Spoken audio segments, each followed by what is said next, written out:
Hello साथियों, नमस्कार। स्वागत है आप सबका आपके अपने परिवार पैरामेडिकल कैरियर पॉइंट पर। वीडियो में बात करने वाला हूं RPMC Rajasthan paramedical council session 2021-22 new admission की merit list and counselling schedule के बारे में। मेरिट लिस्ट कब जारी होगी, काउंसलिंग प्रोसेस क्या रहने वाली है, किस प्रकार आप काउंसलिंग प्रक्रिया में शामिल हो सकेंगे, एडमिशन फॉर्म में हुई गलती को सुधारने के लिए क्या प्रोसेस रहने वाली है, संपूर्ण डिटेल से बताने वाला हूं। तो बने रहिए वीडियो के एंड तक। अगर चैनल पर पहली बार आए हो तो सब्सक्राइब कर लीजिएगा। सब्सक्राइब करने के साथ साथ नोटिफिकेशन बेल को दबा के ऑल पे क्लिक कर लीजिएगा, जिससे आने वाली हर एक पैरामेडिकल इंफॉर्मेशन का वीडियो पोस्ट आपको सबसे पहले देखने को मिलता रहे। तो जैसा कि आप सभी साथियों को पता होगा, आरपीएमसी राजस्थान पैरामेडिकल काउंसिल से पैरामेडिकल में एडमिशन के लिए फॉर्म फिलअप की प्रक्रिया पूर्ण हो चुकी है।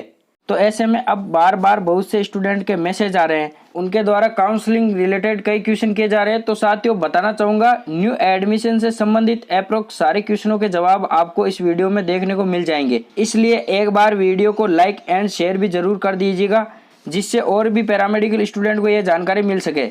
आप देख सकते हैं वीडियो में ये ऑफिशियल नोटिफिकेशन, इसी के आधार पर सब कुछ डिटेल आपको बताने वाला हूं। तो सबसे पहले बात कर लेते हैं मेरिट लिस्ट की। तो इसके लिए बताना चाहूंगा, ऑफिशियल नोटिफिकेशन में आप देख सकते हैं क्रमांक संख्या 3, ये देख सकते हैं, ये क्रमांक संख्या 3 अस्थायी प्रोविजनल वरीयता सूची जारी करने की तिथि दिनांक 27/5/2022, यानी कि 27 मई को जो है अस्थायी वरीयता सूची यानी मेरिट लिस्ट जारी हो जाएगी।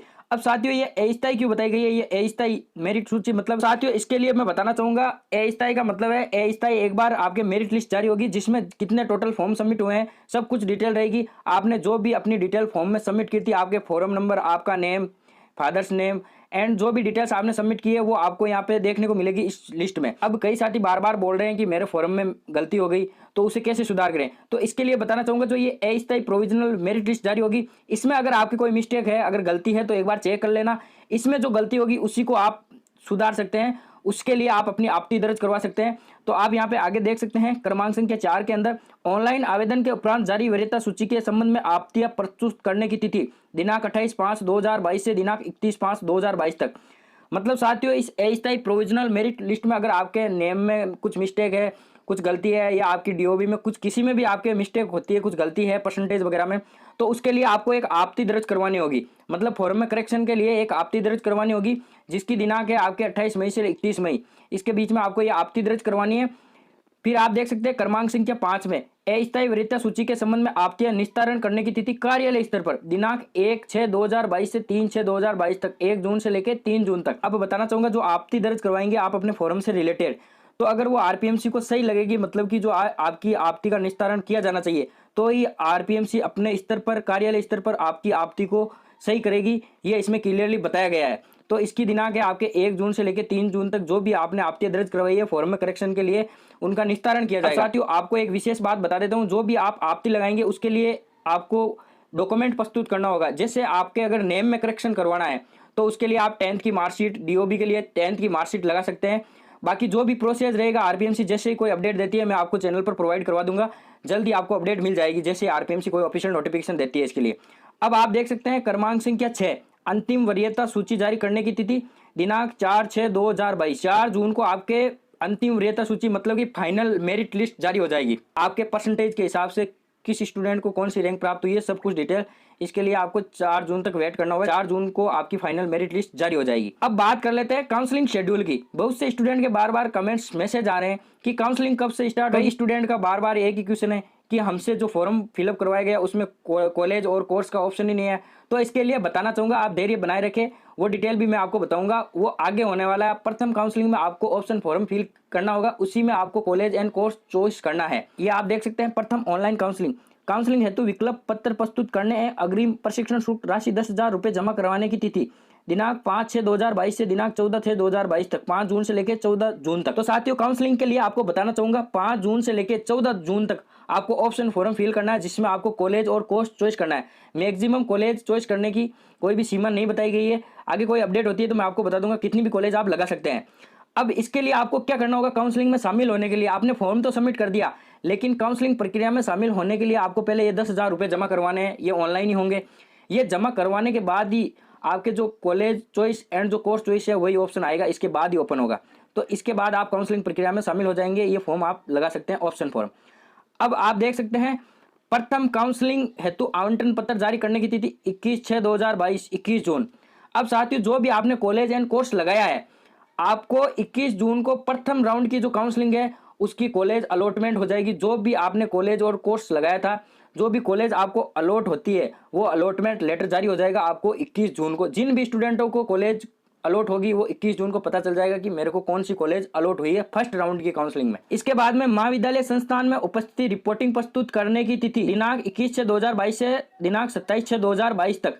मतलब साथियों जो भी आपको कॉलेज अलॉट होती है उसमें आपको रिपोर्टिंग करवानी है। अब रिपोर्टिंग के लिए आप यहाँ पे देख सकते हैं डेट दे रखी है 21 जून से लेके 27 जून तक आप उसमें रिपोर्टिंग कर सकते हैं। अब साथियों आपको बताना चाहूंगा, रिपोर्टिंग के लिए जो भी आपने फॉर्म में डॉक्यूमेंट सबमिट किए थे, जो भी वो डॉक्यूमेंट्स सभी आपके पास ओरिजिनल होने चाहिए। ओरिजिनल डॉक्यूमेंट्स होते हैं तो ही आपकी कॉलेज रिपोर्टिंग करेगी। इसके अलावा आपका जो हेल्थ सर्टिफिकेट है वो भी होना चाहिए, उसके साथ में आपके जो हॉस्पिटल की रसीद है वो भी होनी चाहिए। डॉक्यूमेंट्स का कंप्लीट वीडियो मैं पहले बना चुका हूं, तो अगर आपने वो वीडियो नहीं देखा तो इस वीडियो के डिस्क्रिप्शन में वीडियो का लिंक है, वहां से जाके एक बार वो वीडियो आप जरूर देख लें कि हमें क्या क्या डॉक्यूमेंट चाहिए रिपोर्टिंग के समय। इसके बाद में अब कई साथियों के बार बार क्वेश्चन आ रहे हैं, मैसेज आ रहे हैं कि ये अपवर्ड मूवमेंट क्या है। अब इसके लिए बताना चाहूंगा, प्रथम काउंसलिंग में आपको कॉलेज अलॉट हो गया, आपने उसमें रिपोर्टिंग भी कर दी, लेकिन अब आपको मनपसंद कॉलेज और कोर्स नहीं मिला। आपने 5 कॉलेजें लगाई, आपका मन था कि मेरे को तीसरे नंबर की कॉलेज 1 से 3 की कोई भी कॉलेज अलॉट हो जाए तो अच्छा है, तो अब आपको मनपसंद कोर्स और कॉलेज नहीं मिला, तो इसके लिए आपको अपवर्ड मूवमेंट का ऑप्शन दिया जाता है। तो साथियों इसके लिए आपकी आवेदन तिथि है वो है 28 जून से लेकर 30 जून तक आप अपवर्ड मूवमेंट लगा सकते हैं। लेकिन साथियों ध्यान रखना, अपवर्ड मूवमेंट में वही स्टूडेंट शामिल हो सकते हैं जिन्होंने प्रथम राउंड की काउंसलिंग में जो कॉलेज अलॉट हुआ है उसमें रिपोर्टिंग कर दी है। अगर रिपोर्टिंग नहीं करते तो आप अपवर्ड मूवमेंट में भी शामिल नहीं हो सकेंगे। अब एग्जाम्पल के लिए मैं आपको अपवर्ड मूवमेंट का मतलब समझा देता हूं। जैसे आपने ऑप्शन फॉर्म में 10 कॉलेजें फिल की थी, अब आपको 9 नंबर की कॉलेज अलॉट हो गई थी, आपने उसमें रिपोर्टिंग भी कर दी, लेकिन आप सोच रहे हैं कि मुझे इसमें एडमिशन नहीं लेना है, तो साथियों बताना चाहूंगा उसके लिए आप अपवर्ड मूवमेंट लगा सकते हैं। इसकी कोई फीस नहीं है, इसके लिए आपको ये अपवर्ड मूवमेंट का फॉर्म है ये फिल करना होगा। ये यस का ऑप्शन आएगा, ये 28 से लेकर 30 तक है, 30 जून तक, तो ये आप फिल कर दीजिएगा। अब अपवर्ड मूवमेंट में आपको अभी जैसे 9 नंबर की कॉलेज अलॉट हुई है, तो 9 से ऊपर जो भी कॉलेज है 8 कॉलेज, उसमें कोई भी कॉलेज अलॉट हो सकती है, ये बात आप ध्यान रखें। ये नहीं कि मेरे को पहले नंबर कॉलेज अलॉट हो जाएगी, दूसरी हो जाएगी, तीसरी, ऐसा नहीं है। 8 में से कोई भी कॉलेज अलॉट हो सकती है। और अगर 8 में से कोई भी कॉलेज अपवर्ड मूवमेंट में अलॉट नहीं होती है, तो जिसमें आपने रिपोर्टिंग प्रस्तुत की थी कॉलेज में 9 नंबर की कॉलेज में, वो कॉलेज आपके लिए ऑलरेडी सेफ है। इस बात का आप ध्यान रखें। तो अपवर्ड मूवमेंट का जो कॉलेज आवंटन है 6/7/2022 मतलब कि 6 जुलाई को आपको अपवर्ड मूवमेंट का आवंटन हो जाएगा। महाविद्यालय संस्थान में उपस्थित रिपोर्टिंग प्रस्तुत करने की तिथि 6/7/2022 से 11/7/2022 तक, मतलब कि 6 जुलाई से लेकर 11 जुलाई तक आप अपवर्ड मूवमेंट में प्रथम राउंड की काउंसलिंग में जो अपवर्ड मूवमेंट करवा रहे हैं स्टूडेंट, उनको जो कॉलेज अलॉट हुआ है उसमें रिपोर्टिंग प्रस्तुत करने की तिथि है 6 जुलाई से लेकर 11 जुलाई तक। अब आगे साथियों द्वितीय काउंसलिंग का शेड्यूल दे रखा है, द्वितीय ऑनलाइन काउंसलिंग का, तो सेम वही प्रोसेस रहने वाली है जैसे मैंने आपको प्रथम राउंड की काउंसलिंग में बताया था, सेम वही प्रोसेस द्वितीय राउंड की काउंसलिंग में रहने वाली है। अब कई साथियों के मैसेज आ रहे हैं कि द्वितीय ऑनलाइन काउंसलिंग है तो ये 10,000 रुपए और किस लिए लिए जा रहे हैं, जब हमने फर्स्ट राउंड की काउंसलिंग में 10,000 रुपए दे दिए हैं। तो साथियों इसके लिए आपको बताना चाहूंगा, कोई स्टूडेंट किसी कारणवश प्रथम काउंसलिंग में शामिल नहीं हो पाता है, किसी कारणवश वो 10,000 रुपए जमा नहीं करा पाता है, तो वो द्वितीय राउंड की काउंसलिंग में ये 10,000 रुपए प्रशिक्षण शुल्क जो काउंसलिंग फीस है वो देकर द्वितीय राउंड की काउंसलिंग में डायरेक्ट शामिल हो सकता है। इसके लिए अगर जिसने फर्स्ट राउंड की काउंसलिंग में 10,000 रुपए जमा करवा दिए और उसको कॉलेज अलॉट नहीं हुआ, तो उसको द्वितीय राउंड की काउंसलिंग में कोई भी फीस नहीं देनी होगी। इस बात का आप ध्यान रखें। बाकी सेम वही प्रोसेस द्वितीय राउंड की काउंसलिंग में है। बाकी ये डेट दे रखी है, आप इसको रीड कर लेवे, देख लेवे, समझ लेवे, जैसे मैंने फर्स्ट राउंड की काउंसलिंग में बताया है। इसके अलावा अगर दोनों राउंड की काउंसलिंग में सीटें खाली रहती है तो उसके बाद में आरपीएमसी विचार करती है कि ऑफलाइन काउंसलिंग आयोजित करवाए या ऑनलाइन। अधिकतर आगे जो पहले काउंसलिंग हुई है वो ऑफलाइन ही हुई है, तो इसके लिए शेड्यूल दिया जाएगा, वो भी आपको जो भी अपडेट होगी मैं आपको डिटेल से समझा दूंगा। पैरामेडिकल की हर एक अपडेट सबसे पहले देखने के लिए चैनल को सब्सक्राइब जरूर करें।